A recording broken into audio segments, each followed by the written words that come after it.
جايب لكم بقى خصم 50% على الصينيه الجميله. كملوا معايا الفيديو عشان المكان ده عامل لكم حاجات خطيره جدا. احنا موجودين النهارده في اقدم مكان في باب الخلق بيعمل مشويات، وهو ابو عمر. وجايب لكم بقى واحد من اقدم الاماكن اللي بتعمل مشويات في مصر، وسط حواري باب الخلق. المكان ده بقى له 70 سنه في عالم المشويات، والمميز بقى من عنده انه بيعمل الاكل طازه وفريش اليوم بيومه. طلبنا بقى من عنده كده طاستين، طاسة الكبدة البلدي الرهيبة وطاسة السجق الشرقي. والمميز من عنده انه بيعمل الاكل كله بالليه. طلبنا ورقة لحمة بالخلطة.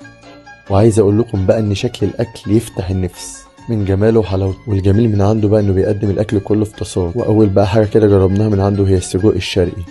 وطبعا السجق الشرقي ما يحلاش الا بالكبده البلدي، لان انا من عشاق الميكسات. حبيت ان اجرب الميكس ده ونخش بقى على شويه الطحينه الحلوين دول. وعايز اقول لكم ان الاكل بتاعه جميل جدا ودخلني في عالم تاني فعلا.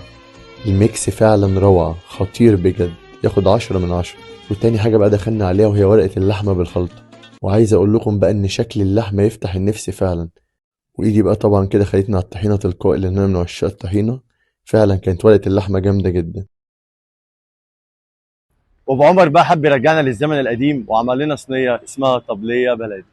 طبليه بلدي بقى فيها فرخه مشويه ونص محاشي مشكل واربع طواجن على فرشه رز مصري اصيل. والصينيه دي شكلها جريمه اكل مصريه بلدي. ورفعت بقى انا كده الفرخه لقيتها فعلا دايبه في ايدي، شكلها نضيف جدا جدا جدا. الفراخ من جوه بيضه قوي، الفراخ دايبه شكلها خطير. السوا بتاعها كان مظبوط جدا. والمميز بقى من عنده ان بيعمل الفراخ بالخلطة، والخلطة بتاعته فعلا كانت رهيبة. وعايز اقول لكم ان الفراخ كده مع الخلطة عجبتني فعلا. ونخش بقى على معشوقي ومعشوق الملايين وهو الممبار. وشكل الممبار فعلا يجوع، لمعته مع الخلطة اللي جواه شكلها جامد قوي. غمست بقى انا كده الممبار بشوية طحينة ودقته، كان فعلا مميز من عنده. خلطته مع تيستو كان جامد قوي.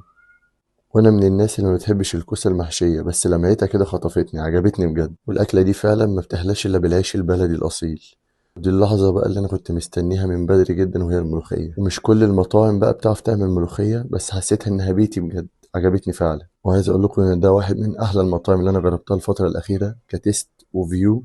المكان فعلا روعه، اتمنى انكم تجربوه.